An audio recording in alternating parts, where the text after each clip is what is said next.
برنامج سوريا اليوم، وسنناقش في الساعة الأولى اجتماع في العاصمة بين الرئيس أحمد الشرع والمبعوث الأمريكي توماس براك من أجل متابعة تنفيذ اتفاق 10 من آذار وملف اندماج قسد بالحكومة في دمشق.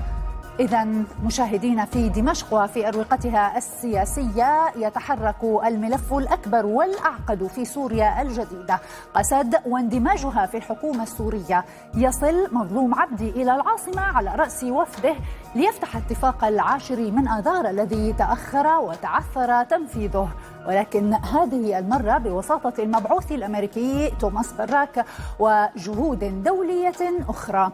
فماذا سيتغير بين 10 من آذار و9 من تموز؟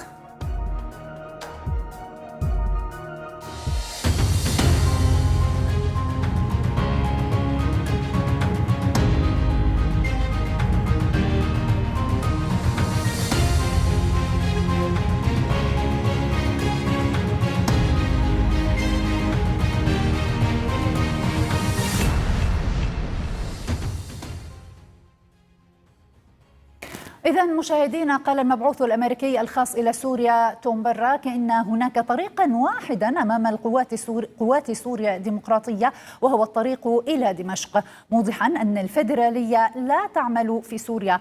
وقال براك إن الحكومة السورية أبدت حماسا بشكل لا يصدق لضم قسد إلى مؤسساتها ضمن مبدأ دولة واحدة، أمة واحدة، جيش واحد، حكومة واحدة. كما لفت إلى أن قسد بطيئة في الاستجابة والتفاوض والمضي قدما في هذا المسار. وكان براك عقد في العاصمة دمشق اجتماعا مع الرئيس السوري أحمد الشرع ووزير الخارجية أسعد الشيباني، وضم الاجتماع ممثل وزارة الخارجية الأمريكية في منطقة شرقي الفرات أيضا. وواكب ذلك اجتماع آخر بين وفد من الإدارة الذاتية ومسؤولين في الحكومة السورية داخل قصر تشرين في إطار البحث في تنفيذ اتفاق آذار الموقع بين الطرفين قبل 4 أشهر.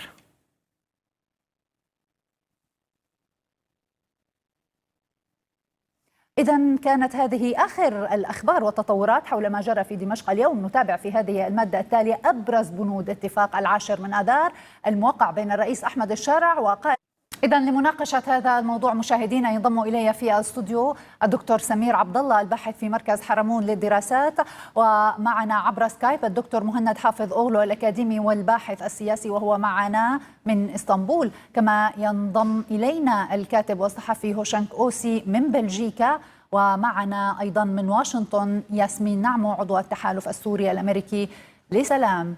أرحب بكم جميعا وأبدأ معك دكتور سمير. إذا كان أستاذ أوسي، لا أدري إن كنت تسمعني الآن، أصبح هناك ربما الكثير من النقاط التي ترغب في التعليق عليها. يعني عاد بنا الدكتور مهند إلى نقطة اتفاق آذار الذي لم ينفذ. لماذا تعتقد ذلك؟ يعني لماذا تعتقد أنه هو قد لا يكون فعلا مقبول 100% من طرف قسد رغم أنه تم التوقيع عليه؟ أنا أميل إلى ما طرحت حضرتك، يعني أنه طالما هنالك اتفاق هنالك طرفان، طالما هنالك تعطيل أو تباطؤ فهو الطرفين يتحملان مسؤولية يعني التباطؤ أو عدم تسريع عملية إنجاز هذا الاتفاق. قد تتحمل ربما في جزء، بكل تأكيد الحكومة السورية أيضا تتحمل. طيب تعالي لنعكس السؤال، أنه ماذا حققت الحكومة السورية أصلا من بنود هذا الاتفاق؟ طالما أنه الموضوع طرفين جانبين اتفقا حتى ولو على الخطوط العريضة في هذا الإطار. مثلا أقول يعني هل ناقش أحمد الشرع خروج القوات التركية من الشمال السوري ومن منطقة عفرين؟ هذا واحد. هل عادت هذه المناطق إلى الخارطة السورية؟ هذا اثنين. هل عاد المواطنون يعني كان هناك انسحاب للمستشارين علني، يعني المستشارين الأتراك من كثير من المناطق الشمال؟ أنا مقصدي بس تعطيني مجال لحتى أكمل الفكرة، إنه أي اتفاق في أي مكان في العالم مهما كان لا ينبغي أن نحمل طرفا معينا على أنه يتحمل كامل المسؤولية 100%.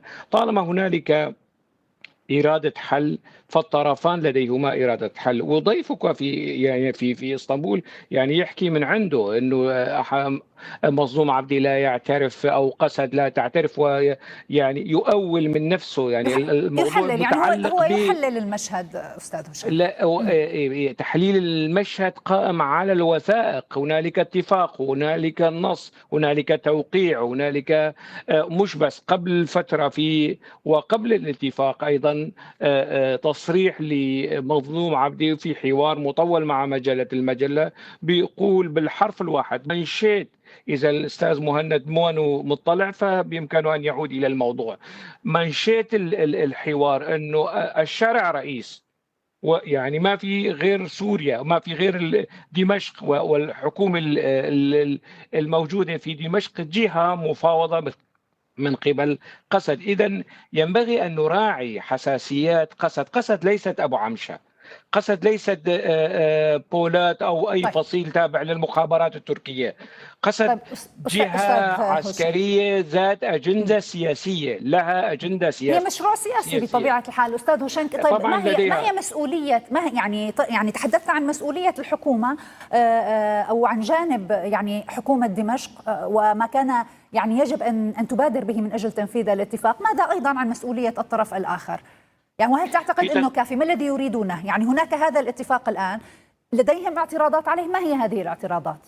أعتقد الاعتراضات هي كمان النقطة الجوهرية والاستراتيجية اللي حضرتك ذكرتيها، مسألة التفاصيل، مش قضية إغراق في التفاصيل. طالما هنالك مشروع سياسي في تقديره قسد راجعت نفسها وبالشراكة مع المجلس الوطني الكردي الذي كان جزءا من الائتلاف وجزءا من المعارضة السورية، وما في حدا بإمكانه يزايد على المجلس الوطني الكردي نهائيا في هذا الخصوص، وقدم شهداء كبار في الثورة السورية. هذه الشراكة ما بين قسد والمجلس الوطني الكردي أنجزت ورقة هي التي الآن يحاول إلى تعديل الاتفاق مع قسد انسجاما مع تلك الورقة، وهي استجابة للمطالب الكردية ولمطالب أبناء الجزيرة من العرب والسريان والأرمن. يعني صحيح الدكتور مهند هو ابن الحسكة وابن الجزيرة،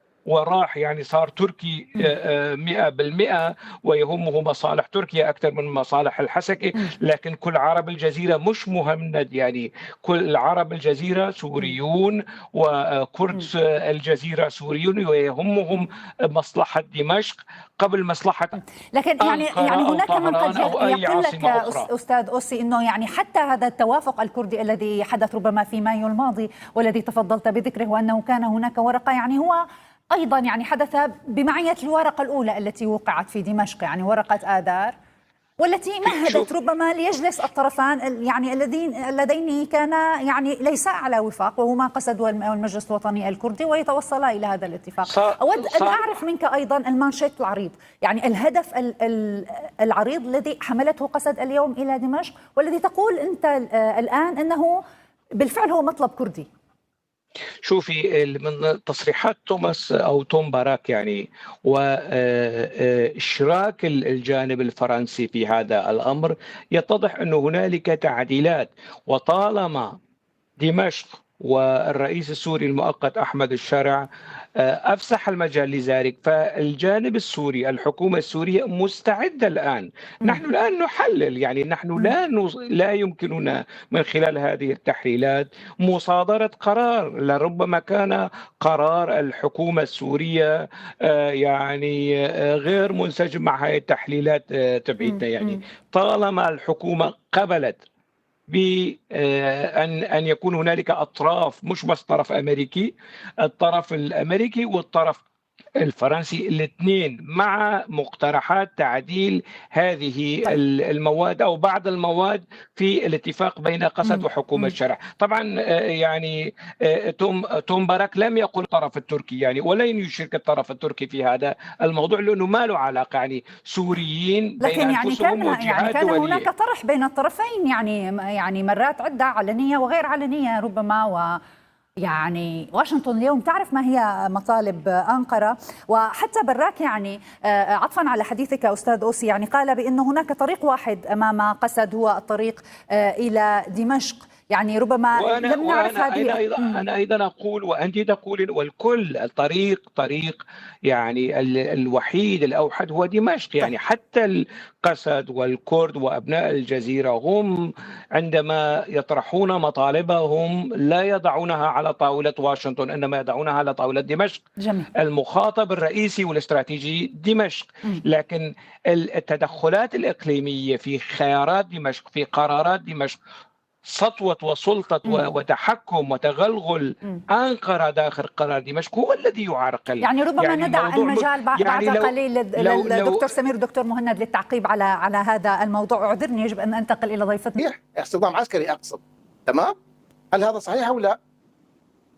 يعني لا أعتقد أنني في المكان الذي يجب أن أجيب به هنا.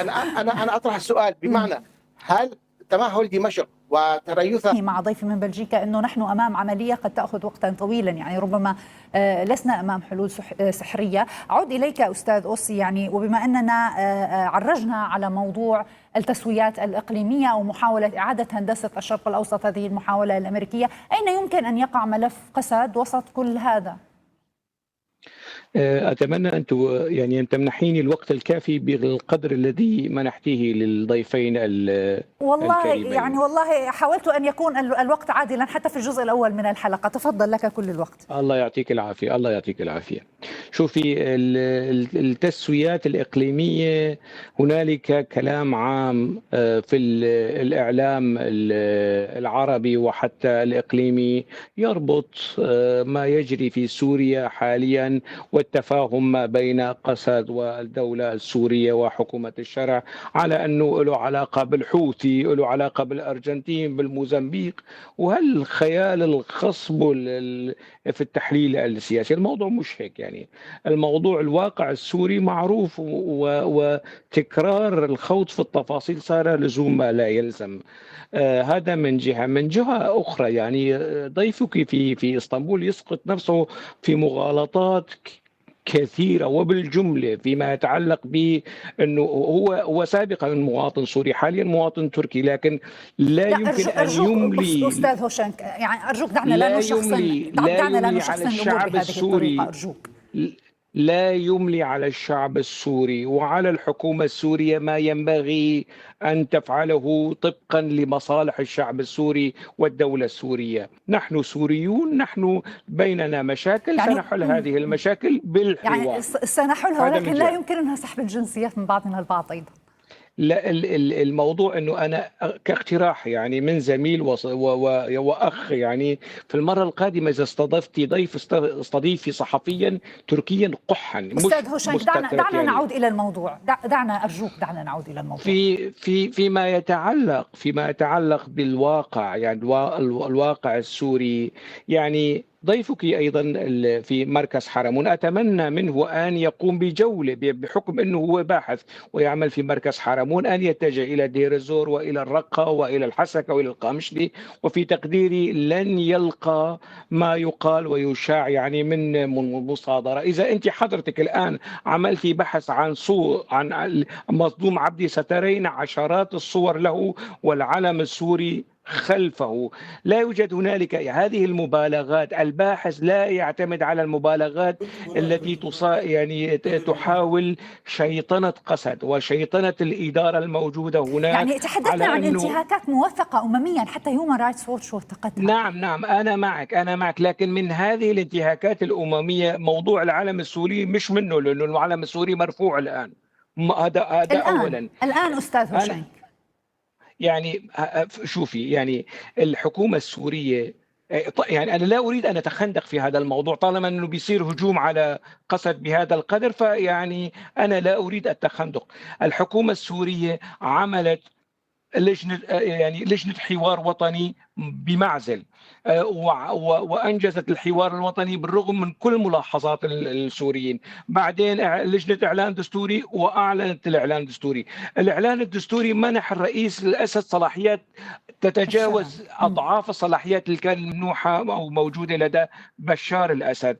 الآن في موضوع مجلس الشعب السوري، هو مجلس الشعب السوري، يعني ثلث هذا المجلس بموجب الإعلان الدستوري المؤقت يعينه الرئيس، والثلثين أيضا سيكونون منسجمين مع الحكومة الجديدة. طيب أين طيب عندما يقال أنه والله المركزي، نحن السوريين، هنالك كلام عام يقال نحن السوريين، لكن يعني حتى الأستاذ سمير نفسه يعني اتفق معك في هذه الجزئية، موضوع أنه ربما الحوار الوطني وما تبعه من إعلان دستوري بالفعل هو جزء من المشكلة بين الطرفين. جزء رئيسي لأنه مش بس أقصى الكرد أو مكونات الجزيرة، أقصى المناطق الأخرى. لا، أنا لا يمكنني أن أقول أنا يعني نحن الكرد، لا، أنا لا أمثل ولا لست ناطقا باسم الكرد، ولا يمكنني أن أقول والله نحن السوريين بنرفض اللامركزية. طيب إذا السوريين بيرفضوا اللامركزية، أهل دريز السويدة ليش طرحوا شعار اللامركزية ومطلب اللامركزية؟ أهل الساحل ومناطق أخرى أيضا، نخب ومثقفين وكتاب سوريين عرب سنة صاروا يطرحوا ويعيدوا النظر في هذه المفاهيم. يعني هي هنا العقدة بالفعل أستاذ هوشنك.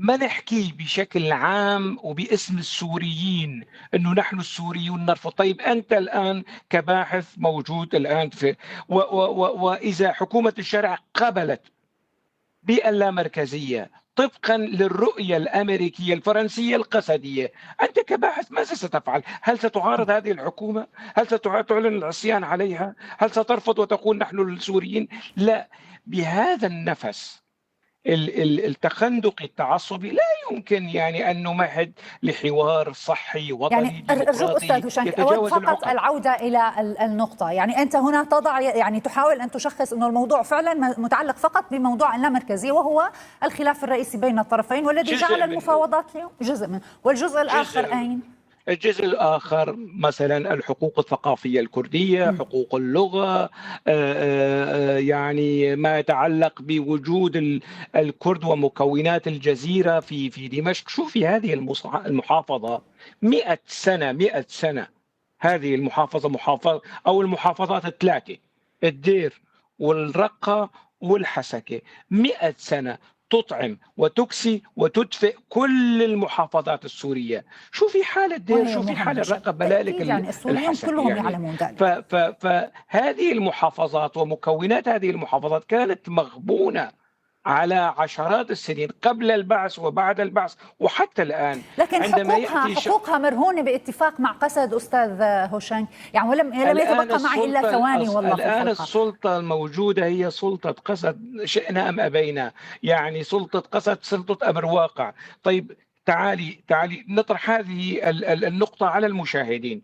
عندما كان أحمد الشرع الرئيس السوري المؤقت حاكما في إدلب، كان هنالك مظاهرات واعتصامات ضده وهو الحاكم في إدلب، لا أيام ما كان أبو محمد الجولاني. طيب أين هي المظاهرات والاعتصامات التي مثلا في الرقة أو في الدير؟ سيقال أنه والله السلاح وترهيبه، ما السلاح كان موجود عند أبو محمد الجولاني. خرجت مظاهرات لأشهر أستاذ هوشنك العام الماضي والعام الذي سبقه. لا، هذه كانت عمليات مسلحة بدعم من الميليشيات الإيرانية ومن النظام السوري، بدعم من الميليشيات السورية. كان هناك مظاهرات لأشهر ضد التجنيد الإلزامي وموضوع الحقوق الثقافية والمناهج المفروضة من قسد، يعني لا يمكننا أيضا إنكار ذلك. أرجوك ب10 ثواني فقط أن تختم المداخلة لأن الوقت انتهى. شوفي يعني أنا مع حل كل هذه المشاكل، منحت خطوط حمراء باسم السوريين. سوريا تبتنى من جديد، كل المفاهيم التي كانت تشيطن سابقا ينبغي الإعادة النظر فيها، والارتهان لدمشق لا لأنقرة شكرا ولا لأي عاصمة أخرى. يعني وصلت الفكرة. أستاذ سمير، يعني إذا كان لديك رد يعني في ثواني، لكن لا، بالنسبة للانتهاكات وللمظاهرات كلها ظهرت يعني رسالة ضيفي في الاستوديو. شكر أيضا للدكتور مهند حافظ أولو الأكاديمي والباحث السياسي ضيفي من اسطنبول، وأيضا الشكر للأستاذ هوشنك أوسي الكاتب والصحفي من بلجيكا، والشكر الجزيل أيضا